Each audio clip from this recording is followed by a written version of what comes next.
pagi Bu Putu dan teman-teman. Perkenalkan, nama saya Evan Muslim dengan NIM 21083 sebagai koordinator kelompok ini. Peran saya sebagai dokter. Saya Firdausi Berlina dengan NIM 21067. Di sini saya berperan sebagai asisten apoteker. Saya Albert Harja dengan NIM 21068 berperan sebagai apoteker. Saya Adita Wisaya Berajisien dengan NIM 2160 di sini berperan sebagai pasien. Selamat menyaksikan.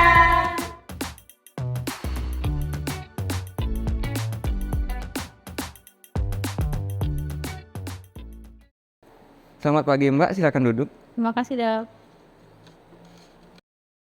Selamat pagi dok, saya kesini ingin konsultasi dok tentang penyakit saya.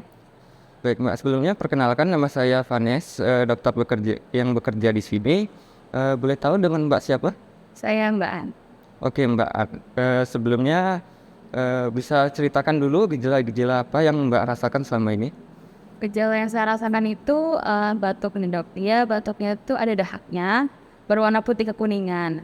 Nah, batuk itu sudah saya alami selama 2 bulan yang lalu. Dan secara terus-menerus saya batuk gitu dok. Nah, batuk ini tuh setelah saya lihat itu bukan dikarenakan cuaca dok. Dan sampai mengganggu aktivitas saya sehari-hari. Oke baik Mbak, untuk lebih lanjut saya akan lanjutkan dengan pemeriksaan tubuh ya Mbak. Oke.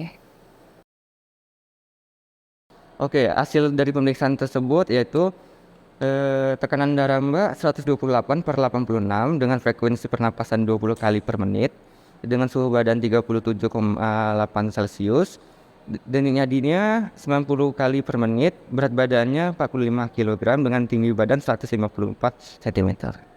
Baik. Oke, ini saya akan tuliskan resep untuk Mbak, nanti bawakan ke bagian farmasi, bisa konsultasi lebih lanjut ke sana ya. Terima kasih dok. Permisi mbak, saya mau kasih resep dokter nih mbak untuk dikasih ke apotekernya. Oke. Bentar ya Mbak, saya cek lebih dahulu resepnya. Iya. Untuk resep yang diberikan dari dokter ini sangat perlu dilakukan konseling Mbak. Konseling ini dilakukan dengan apoteker yang berada di ruang konseling, dan nanti konseling ini biasanya dilakukan selama kurang lebih 10 menit. Konseling ini bertujuan agar memberi informasi lebih tentang obat yang akan Mbak gunakan sehingga tidak ada kesalahan ketika nanti masa pengobatan. Apakah Mbak bersedia? Bersedia mbak. Demikian Mas. Iya. Ada pasien yang akan melakukan konseling dan ini resep yang diberikan oleh dokter. Baik, terima kasih ya Mbak. Terima kasih Mbak. Selamat pagi Mbak. Sebelumnya perkenalkan, saya apoteker Albert yang bertugas di sini. Oke, sebelumnya saya berbicara dengan siapa ya? Saya Mbak An mas. Oke, Mbak An, boleh nggak ya diceritakan ulang mengenai diagnosa yang sudah Mbak An dapatkan sebelumnya? Baik, 3 bulan yang lalu saya sudah didiagnosa oleh dokter saya sebelumnya itu terkena TBC. Nah, dokter sebelumnya itu sudah memberikan saya antibiotik dan obat-obatan. Nah, itu seharusnya terapi itu dilakukan selama 3 bulan. Namun setelah 1 bulan saya konsumsi obatnya, saya merasa baikan, lalu saya berhenti mengonsumsi obat, Mas. Nah, pada bulan kedua, saya merasa gejalanya itu muncul kembali sampai sekarang. Begitu, Mas. Oke, berdasarkan penjelasan Mbak, berarti Mbak An ini sebelumnya sudah mengkonsumsi obat OAT ya Mbak sebelumnya? Iya, sudah saya konsumsi selama 1 bulan. Baik Mbak, untuk dari diagnosanya, saya izin untuk konfirmasi kepada dokter terlebih dahulu ya Mbak. Oke, jadi saya akan meninggalkan tempatnya sebentar ya Mbak. Baik, Mas.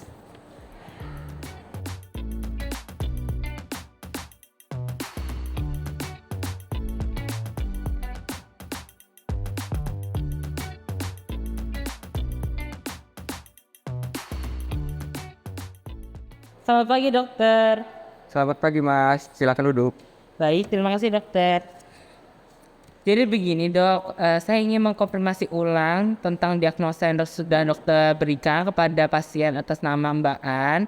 Jadi menurut diagnosa awal itu sudah diberikan dokter itu sudah diberikan obat OAT untuk intensif awal. Namun seiring dengan perjalanan terapi, Mbak An itu berhenti di tengah terapinya karena sudah merasa membaik gitu dok. Oke, berarti saya harus menuliskan ulang resepnya, yaitu 2 HRZES, lalu HRZE, dan terakhir 5 HRE. Itu apakah sudah sesuai dengan Anda?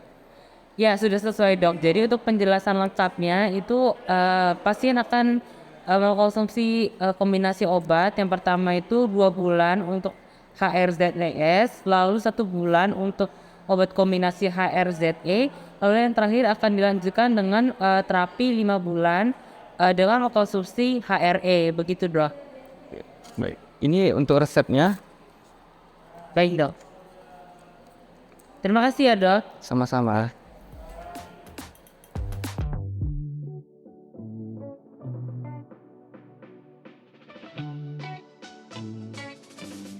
Halo Mbak. Halo Mas. Sebelum mohon maaf ya Mbak, udah nunggu lama. Jadi dari dokter itu sudah dituliskan resep ulang, resep yang baru untuk Mbaknya.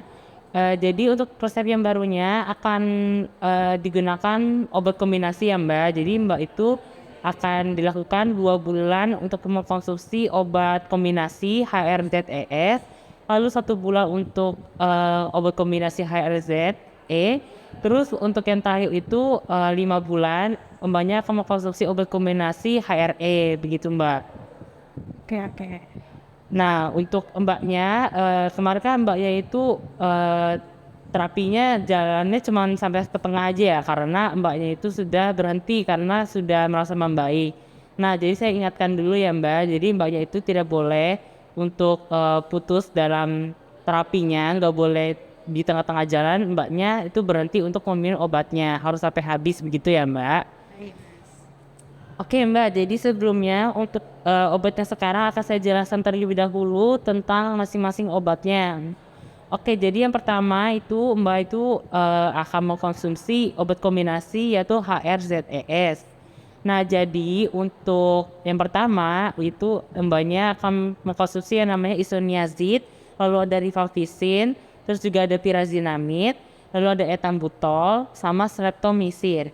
Jadi untuk yang pertama itu Mbaknya dalam isoniazid itu berguna untuk asam mikolet dalam bakteri itu tuh terhambat sehingga tuh mereka nggak bisa bereplikasi, begitu ya Mbak. Untuk yang R itu rifampicin, jadi dia itu akan menghambat RNA polimerase dari bakterinya sehingga bakteri itu kurang protein sehingga tidak bisa hidup. Lalu untuk Z itu ada pyrazinamide, itu tuh menggunakan menghambat sintesis asam lemak dari bakterinya, jadi dia akan mengganggu kelangsungan hidup si bakterinya. Kalau ethambutol itu akan menghambat dari membran sel dari bakterinya Mbak, jadi bakterinya itu akan mengganggu siklus hidupnya, begitu Mbak. Untuk yang terakhir untuk S itu tuh streptomycin, itu akan bekerja sebagai antibiotik dari obat TB-nya, begitu Mbak. Nah perlu saya ingatkan juga untuk streptomycin ya Mbak, itu kan kami menyediakan itu dalam bentuk intravena atau nanti Mbak disuntik, begitu ya. Jadi nanti Mbaknya itu tidak perlu khawatir, nanti di puskesmas di sini juga bisa akan ditangani oleh tenaga kesehatan kami untuk penggunaan streptomycinnya, begitu ya Mbak. Nah untuk dosisnya sendiri untuk isoniazid itu 2-6 mg, lalu untuk rifampicin itu 8-12 mg, lalu ya untuk pyrazinamide itu 25-30 mg, dan yang terakhir untuk ethambutol itu sekitar 15-20 mg, begitu Mbak. Sekian penjelasan dari saya. Apakah Mbaknya ingin bertanya atau masih bingung di mananya? Sudah jelas sih Mas, berarti saya tidak boleh berhenti di tengah terapi ya Mas? Ya betul Mbak, supaya efek terapinya itu bisa maksimal Mbak, begitu. Sudah jelas.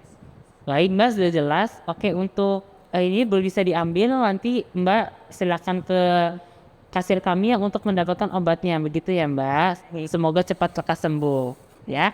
Terima kasih Mas. Iya, sama-sama. Terima kasih.